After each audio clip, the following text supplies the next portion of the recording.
Hello everyone, আজকে আমি চন্দ্রমল্লিকার cutting থেকে কিভাবে চারা তৈরি করা যায় সেটি আপনাদের সাথে শেয়ার করব। আমার কাছে চন্দ্রমল্লিকার একটি মাদার প্ল্যান্ট আছে, সেটির থেকে 4 থেকে 5 ইঞ্চি কিছু ডাল কেটে নিয়েছি। ডালের ওপরে 4 থেকে 5টি পাতা বাদ দিয়ে সব পাতা কেটে দিতে হবে। এরপর কিছুক্ষণ জলে ভিজিয়ে রাখতে হবে।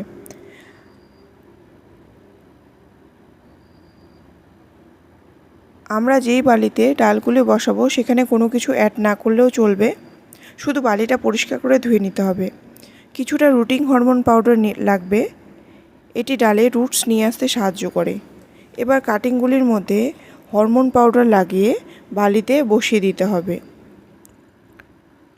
টবটি এমন জায়গায় রাখতে হবে যেখানে সূর্যের আলো ডিরেক্ট টবে এসে না পড়ে।